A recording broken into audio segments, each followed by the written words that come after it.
Nominations for the 2024 Oscars will be announced on Tuesday after a huge year for cinema, which saw Barbie and Oppenheimer dominate the box office. Poor Things, The Holdovers and Killers of the Flower Moon are also expected to feature heavily when the nominations are announced from 13:30 GMT. Cillian Murphy, Emma Stone, Robert Downey Jr., and Davey Joy Randolph are all likely to score acting nominations.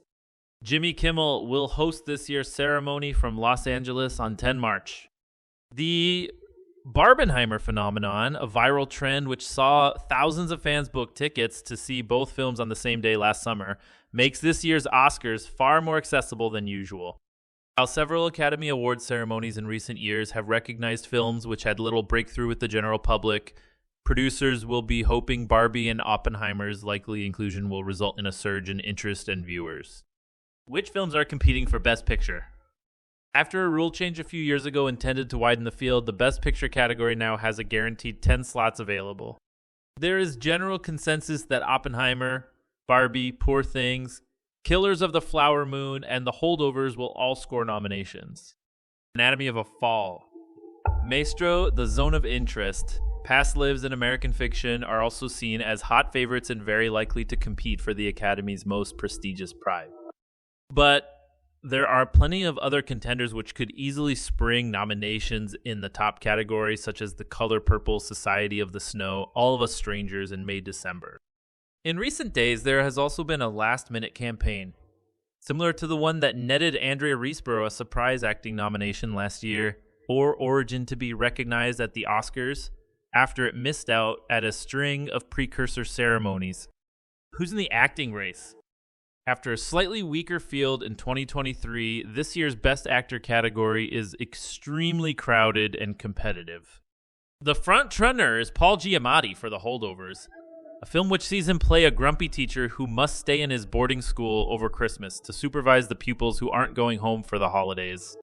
Cillian Murphy is also in the race for his portrayal of theoretical physicist J. Robert Oppenheimer, while Bradley Cooper could be recognized for his performance as composer Leonard Bernstein in Maestro.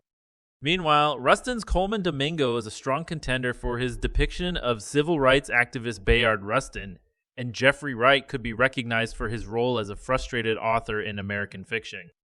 Other possible but slightly less likely contenders include Killers of the Flower Moon star Leonardo DiCaprio, Saltburn's Barry Keoghan, The Iron Claw's Zac Efron, and Andrew Scott for All of Us Strangers. The Best Actress category is just as busy. Lily Gladstone will likely be recognized for her role in Killers of the Flower Moon as an Osage woman living in 1920s Oklahoma who must deal with efforts by white settlers to take advantage of their land for oil. Poor Things star Emma Stone will almost certainly be nominated for her performance as an infant, whose brain has been transplanted into the body of a grown woman, who then goes on an adventure across the world.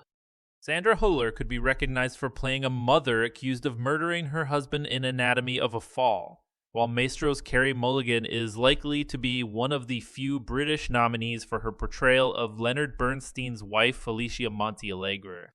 The Academy may well include Margot Robbie for Barbie, the monster box office hit, which she also produced Past Lives star Greta Lee for her role as a woman who reconnects with her childhood sweetheart, or Nyadzinette Benning for her portrayal of record-breaking swimmer Diana. Nyad. There's also still a chance that The Color Purple star Fantasia Barrino could make it in, as could Priscilla's Kaylee Spiney for her portrayal of Priscilla Presley. What about the supporting categories? The Holdover star Davey Joy Randolph is the safest bet of all the acting categories. She has dominated at all the precursor ceremonies and is very likely to win Best Supporting Actress at the Oscars. She could be joined in the category by The Color Purple star Danielle Brooks, Oppenheimer's Emily Blunt, Nyad's Jodie Foster, and Ferrari's Penelope Cruz. Other possible nominees include Julianne Moore of May December, Saltburn's Rosamund Pike, and Barbie's America Ferrera.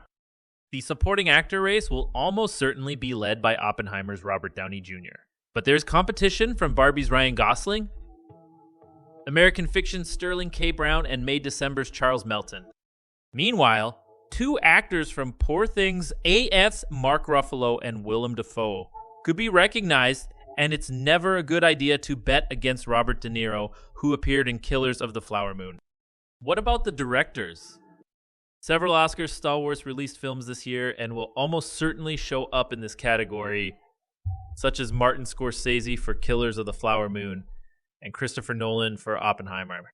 There could also be recognition for Greta Gerwig for Barbie, Jonathan Glazer for The Zone of Interest, and Yorgos Lanthimos for Poor Things. Otherwise, spots could go to Justine Triet for Anatomy of a Fall, Alexander Payne for The Holdovers, Bradley Cooper for Maestro, and potentially even Celine Song for her accomplished directorial debut Past Lives. 2 of the last 3 winners of Best Director have been women, although last year it was an entirely male set of nominees. Why is Best Original Song so crowded? In a word, Barbie. The film soundtrack was almost as ubiquitous last summer as the movie itself. 3 different songs from the film are in contention for the musical prize this year. Billie Eilish's What Was I Made For, Dua Lipa's Dance the Night, and I'm Just Ken performed by actor Ryan Gosling. However, according to Oscar rules, only 2 songs from the same film can be nominated. So at least one of the above will miss out.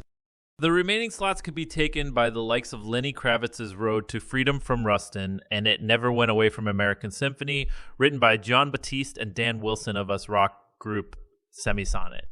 But don't bet against competition from songs lifted from the soundtracks of The Color Purple, Flora and Sun, Flamin' Hot, and The Hunger Games. The Ballad of Songbirds and Snakes, the latter could see Olivia Rodrigo nominated for Can't Catch Me Now. How to watch the Oscar nominations? You can watch the Oscar nominations being announced live on the Academy's official website and YouTube account and streamed in the UK on IWX. The nominations for all categories will be read out by actors Zazie Beetz and Jack Quaid from 1330 GMT. The ceremony will take place on 10 March and be broadcast in the UK on ITV.